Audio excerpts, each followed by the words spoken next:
Today in this video we're talking about branding and the creative process.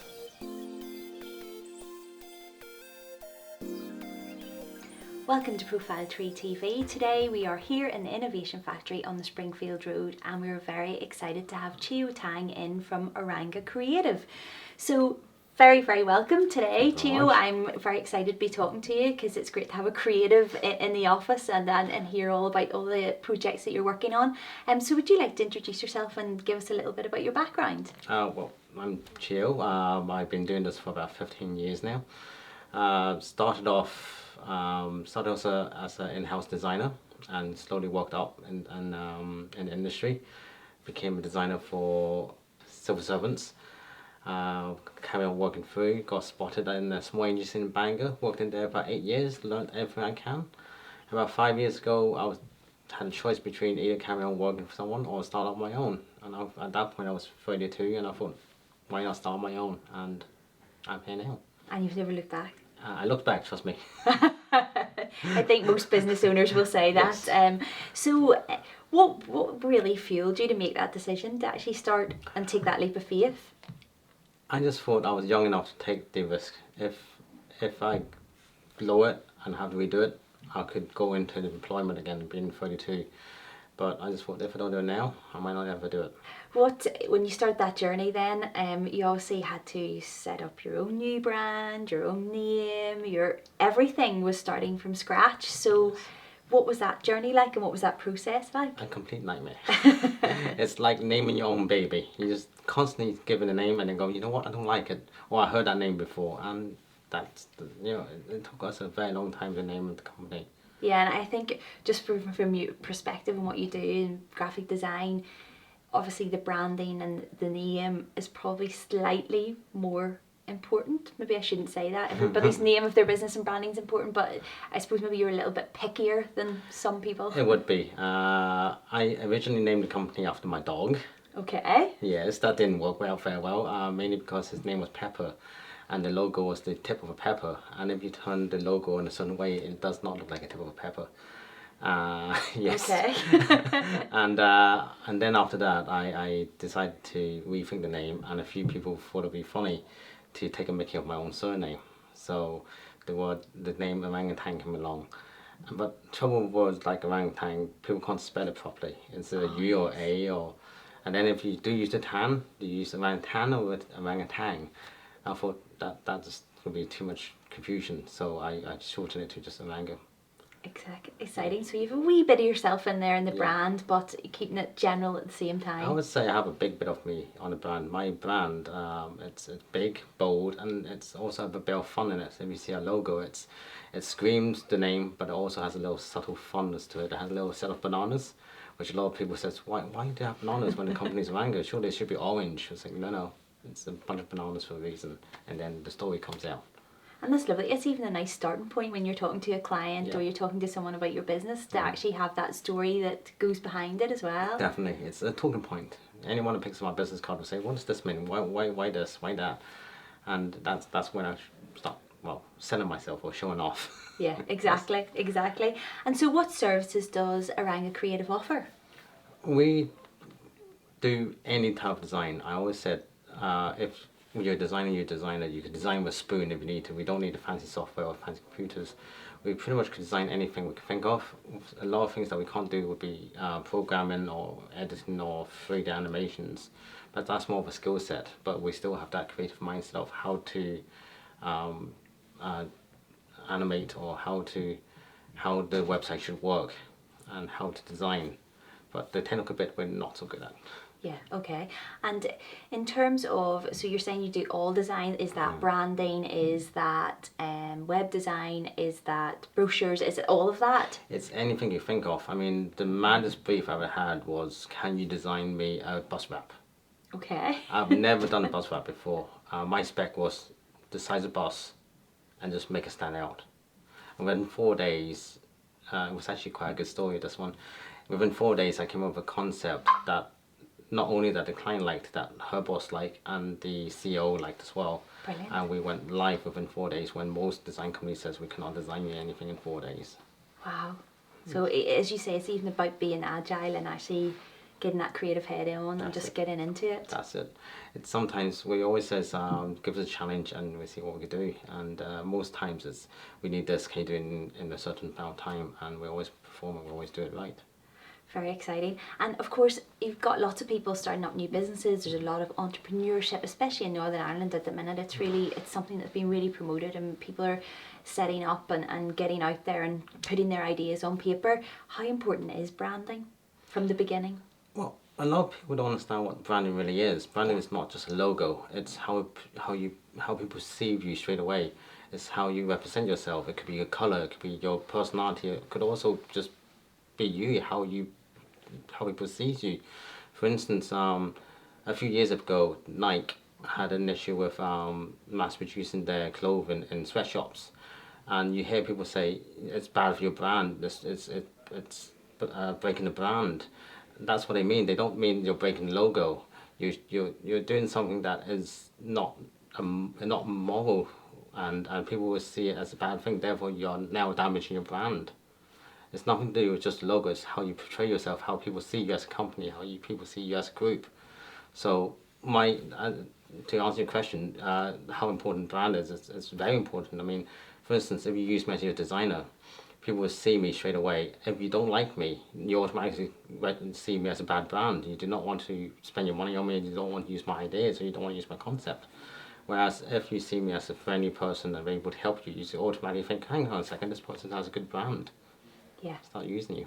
No, you're right. And what common mistakes do people make when they start in that branding process? Obviously, you would see these probably walking into your door, as in, I've just started up, or I've been using this brand for maybe 5 years and it's not working for me. Mm-hmm. What are the common mistakes? I think the main mistake is you're not proud of your own brand. You don't see how people want to see you.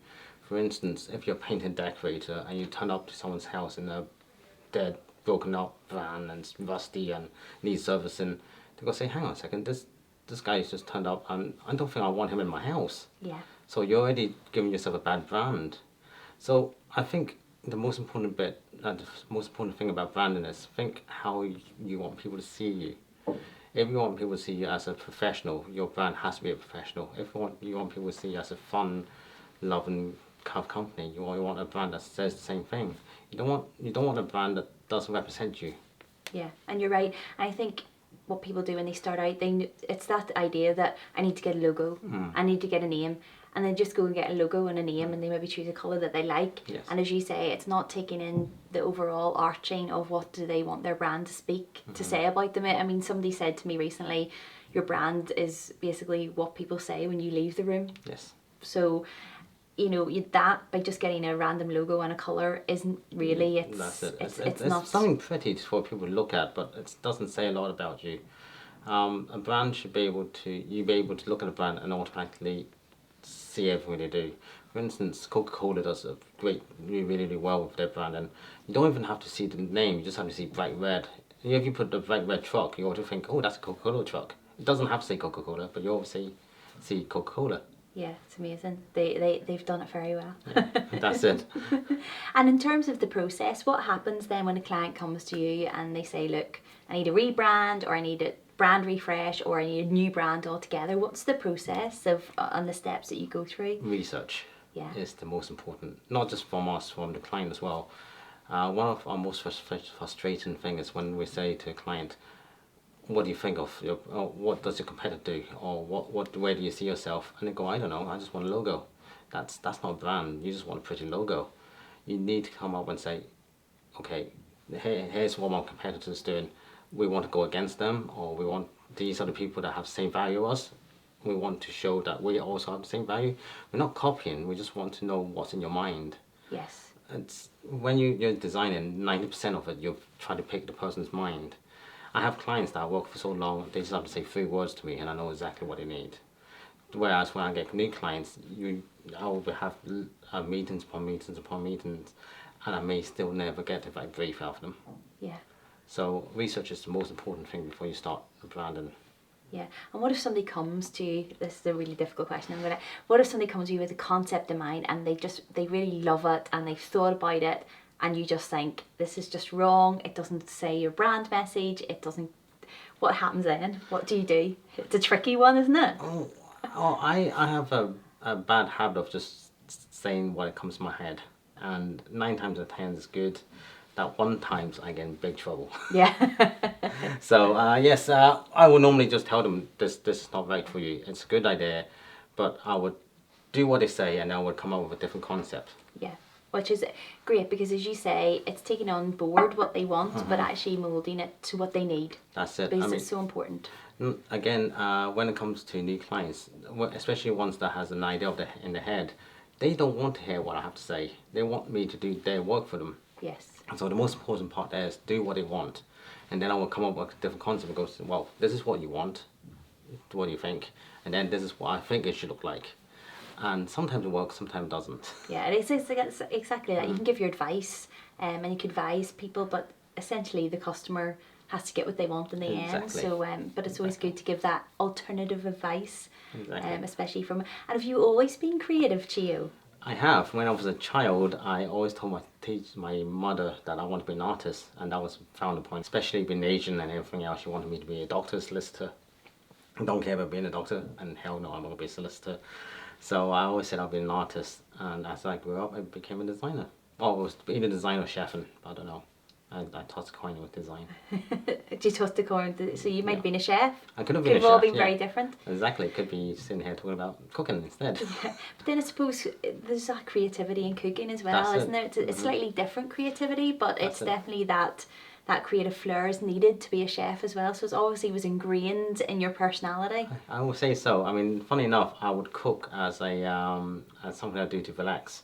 So perhaps if I was a chef, I would maybe design something to relax. Yeah, exactly. So it's always been there. It's still there.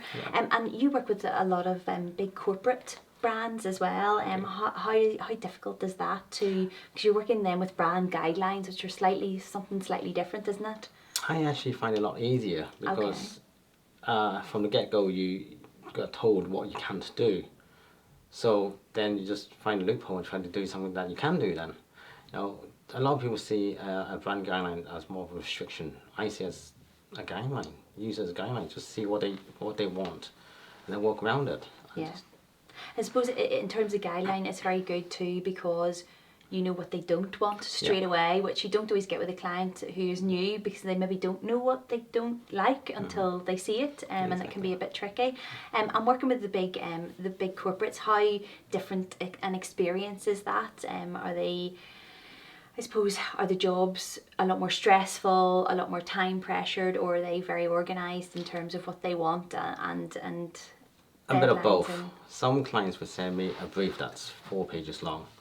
It's literally a novel. It will tell you exactly the budget. It will tell you who the audience is. It will tell you when it goes out, how long it goes out for, and it will tell you once it goes out what would they want to happen, and they would have a plan for everything. Whereas some clients would just email me and says with 4 lines, I need this, and I need it tomorrow. Yeah. Do it, and that's it. Yeah, and interesting. So what have your favourite campaigns been? I love this. This is the creative part where we hear the creativity all coming to life. I've got 2 favourite campaigns. One is for Henderson's. It was actually quite funny. It was for the Meal Inspiration campaign. Okay. You may or may not have seen it. It started off as a simple logo with a simple concept of almost like a Marks Spencer campaign, and they were supposed to run it in 2 Eurospa and 1 Spa, and we came up with the concept. They absolutely loved it, and then next thing you know, it's everywhere. Every single spa in Eurospa in Northern Ireland has it. It is literally on every billboard you can find, and the bigger agency has taken our concepts and rolled with it, and no one knows about it. We started off this tiny little project, and all of a sudden it snowboarded to one of the biggest campaign in Henderson's, and no one knew that we did it. That's amazing. It's frustrating as well. It's amazing and annoying, yes. And then more fun projects is we used to work with Phoenix Natural Gas. They do a thing called Love Your Home Show. I'm not sure if you've seen it. Yes, no, I've seen it, yes. They normally have a big space in a corner of the show, and every year they had the same stores with the same open plan. And that one year, an old friend / colleague / client of mine has brought me along and says, I want to do something spectacular in this space, what can you do? And the first thing I said was, let's make this into a park. and we dressed up as a park. We put fake grass in, we put benches in, and we have little blocks of furniture, so it looks like an actual park. So it's a village. It's called the Phoenix Natural Gas Village. So we actually built a park in the village. So each store was themed as a small cottage, and it was just it was blast. The next year, they loved it so much. They gave me a different theme. They wanted to make a garden theme, so we had we created the whole garden. We had barbecues outside. We have fairy lights. It was such a successful event that Love Your Home team actually had a VIP opening the day before it opened. Invited everybody there to have a barbecue. Oh wow, it's Yeah, amazing. it was amazing. It was just so fun. Yeah, and as you say, just having that, I suppose that free license to go and actually just be totally creative was probably your dream come true. Yes and no. When someone doesn't give you any rules, Okay, you get stuck. But then saying that, I always said to the guys, I have a team of designers with me, I always say to the guys, never settle for mediocre. If you could push that a little bit harder, you have something spectacular instead. Yeah, and why would you not? Exactly. Why settle for mediocre? And obviously you've been in design for a long time. Not that long. We'll not talk about your age at all. But have you seen many changes over the years? Just with technology and I suppose more tools than you maybe would have had traditionally? Not really. The core of design has always been there. What technology has done is basically brought it out to the public. Now that it's out there, people could buy. In the past, once you become a designer, you only use a Mac. You only use these three softwares, and that's it. Whereas nowadays, you can buy a laptop or a tablet and you start designing your own things. It becomes very, very versatile now. Everyone can use it. But the bad point is everyone can use it. Do you really need a designer? It's always yes, by the way. The design might be there, but the meaning behind it, you need someone that's creative to come up with the concepts.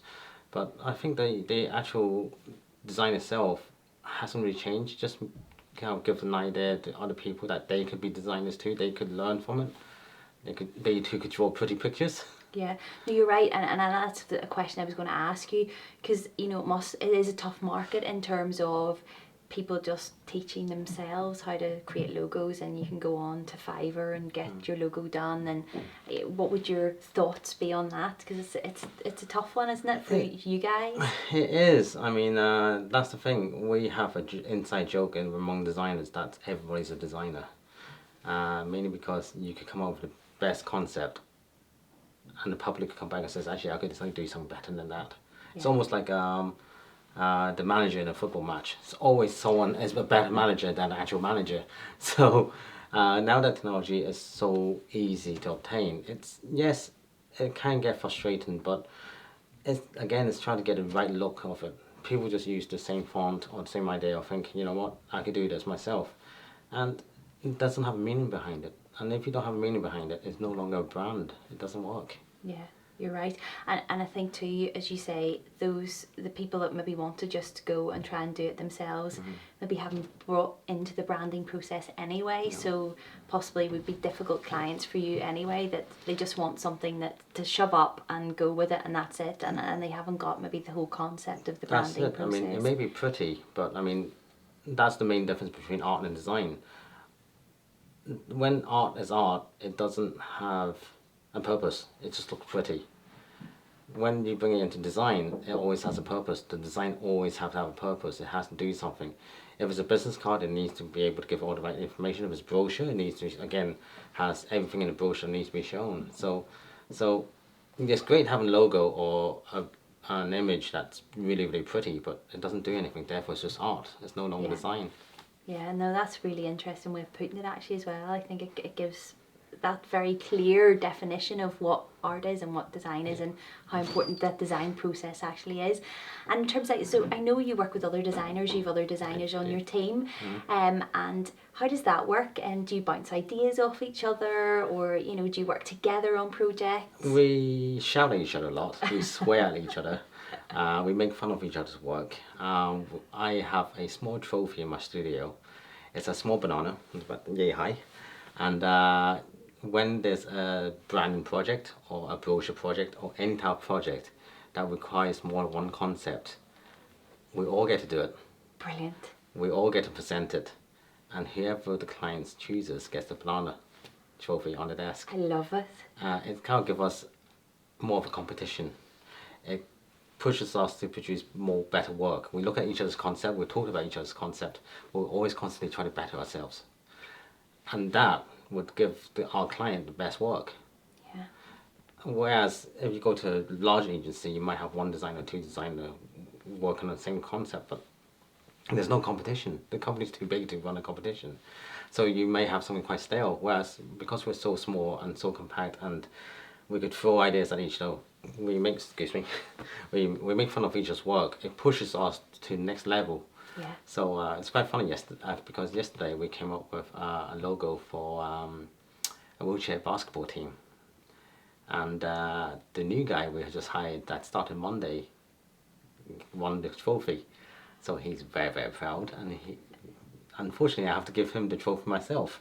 So out of the three of us, three designers, even though I have the most experience and it's my name on the door, he won the trophy. So I'm not always right. So it was a very good start for him. It was a very good start for him, and well, yes. They'll be under a bit of pressure now, though, the next project that comes in. in. Definitely, he's now known the logo guy. But no, you're right. I just think that healthy competition and that excitement and that motivation and that encouragement from each other is really, really good. And as you say, the customer's getting three probably totally different perspectives, which is amazing, because with every will in the world, you go to a designer and you may talk about your brand and they might just not get it. Indeed. But you're giving that option where there are other people that it's not just you that they may get other perspectives on it as well. Designers are quite egotistic. The designer feels like they are always right, whereas I'm quite different. In fact, I'm completely different. I don't see that I'm always right. In fact, if I'm always right, I wouldn't end up arguing with my partner. No, she's always right. Oh, she's definitely always right. In fact, I'll go hire her as a designer. But yes, so I always said in my studio that it doesn't matter if I'm the boss. If I'm doing something that you don't like or you don't think that I'm doing it right, just shout it out, because I'm not always right. Yeah. I may have the most experience, but I'm still learning from you guys. You might learn from me, but at the end of the day, you guys are 10 years younger than me. So you guys know the latest trends. I might not.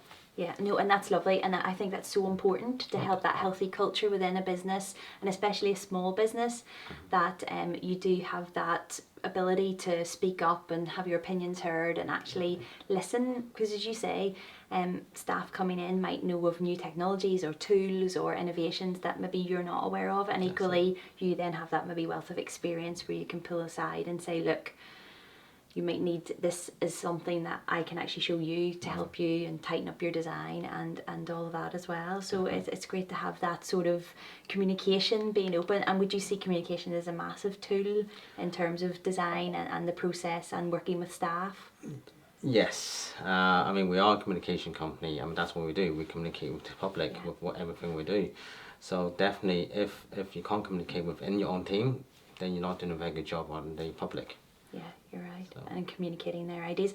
And what about the impact of social media? Have you seen a massive impact in terms of design, how social media has affected the process?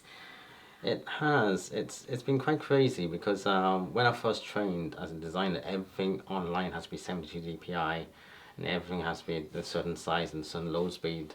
But nowadays, technology has gone so fast, internet has gone so fast that you're no longer restricted to file size. You can send up 10 meg images, and the software, the software on the internet or on social media automatically will compress everything for you. And in fact, if you don't upload a 300 dpi image, they decline it, which is weird for me.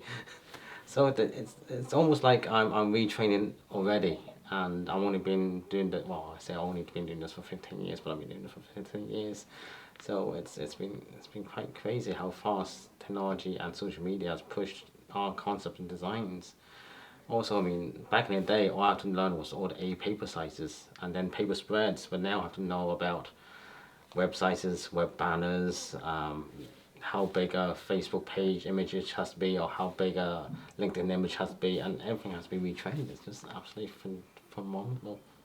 And what is happening, do you think, with the, I suppose, slightly older designers? Do you think they are retraining, they have to retrain, or do you think they're still kind of sticking with their traditional methods and leaning on?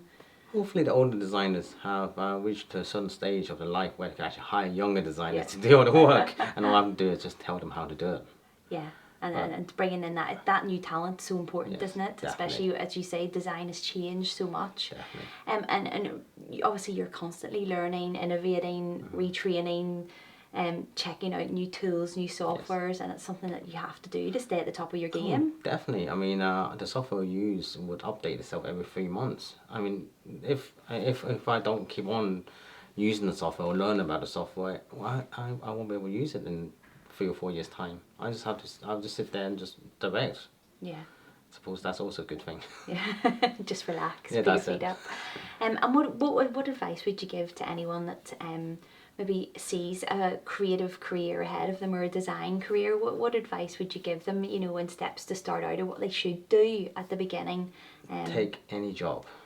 Do not think yourself as, just because you study as a professional and you are a professional, you are learning every day. Do not turn work away just because you feel like it's under you. Because even the smallest job, you learn something new. That's the best advice I can give anyone starting as a creative. A lot of creative, especially out of uni, they're trained to be, oh, you have to charge a certain price, you have to do this type of job, you don't want smaller clients. No, any job will improve your portfolio one way or another. As long as it's a live job, it's not college or uni project, it always gives you a higher mark than any job, any project you could do in uni or college. Yeah, because it's real life. It is real life. It's out there in the public. I mean, look at the Nike logo. It's done by a student back in 70s. So. Mad, isn't it? And what about creative block? Do you ever suffer from creative block? Yes, but then saying that, I don't sit and think often in the studio. My thinking time is either when I'm driving to work or my shower time or happy time. Well, happy time being time with my children. And that's where I normally do my thinking. When I feel myself having a creative block or moment when I can't think of what to do, I just change jobs. I just change from one project to another, and then I'll think about it when I'm stuck in traffic or having a shower or watching TV. I don't stop thinking about design, and I think that's why a lot of designers struggle, because they don't really think. I mean, I live in Bangor, so my journey into work is about 45 minutes every day. And during that 45 minutes, I could think of a concept, a design, and all I have to do is sit down and we'll do the job inside work. Or sometimes when I'm not just thinking about design, I'll be driving behind a badly designed van or logo, and I just sit there and just redesign it for them and just think, you know, this is the way I would do it. And by that time, I'm at work and ready to go to work again. So you're always, the brain's always taking over. Always, constantly. I'm looking at billboards, I'm looking at library, I'm looking at anything out there, and I would redesign it, or I would say, oh, actually, that's a really nice design. I might use it as inspiration sometime. Yeah. Never copy. Yeah, and as you say, using everything around you Yeah. for inspiration and to really generate those ideas and do something a bit new and a bit different. That's it. I mean, we're in a very strange industry where everything we picked up has been designed by someone or another. So every time you pick it up something, you might think, actually I could redesign this myself, or actually I really like this design. Everything we see has been designed by someone. It hasn't been just plopped out. I mean, unless you're looking at a tree or leaves or something natural, if it's man-made, it has been designed. So Yeah, why not take inspiration from it? no, you're right. And actually, just back to your point there, where you're saying you look at bad designs and you think you could redesign that.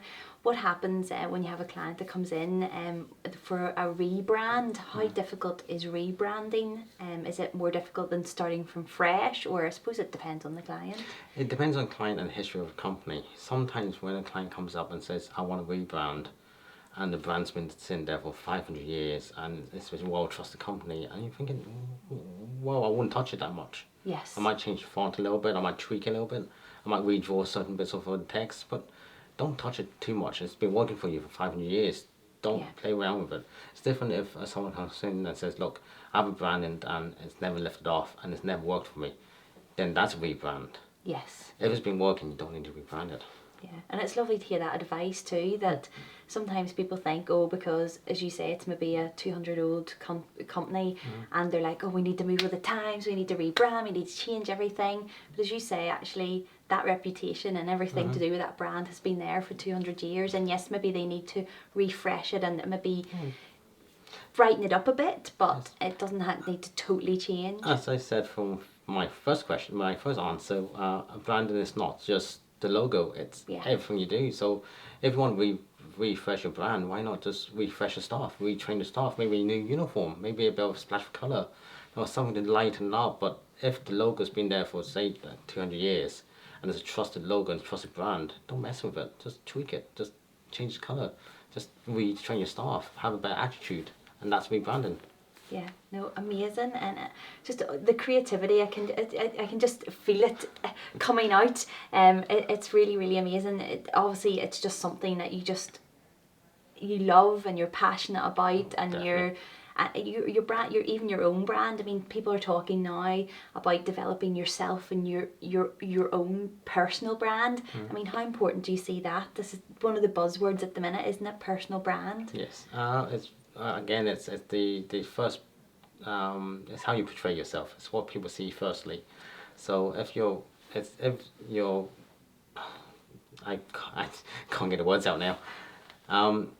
If it's a personal brand, it's how you portray yourself.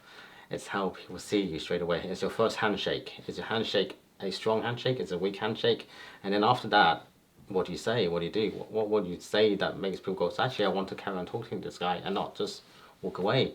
So a personal rebrand, a personal brand, it's definitely very important. It's how people would trust you straight away or not trust you. Yeah, you're right, and you see people that are maybe running companies and they've got their branding obviously for their company, but also they're trying to build themselves and their personal brand. Do you see that as two different things, and should that be two different things? No, it should be the same thing. But then saying that, and do you remember?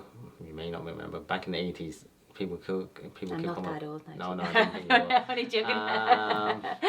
Yuppies, that yuppie look, that chasing, showing off people. This is how I look. This is my brand. This is me. Yes. I'm powerful. I'm strong. I'm a businessman.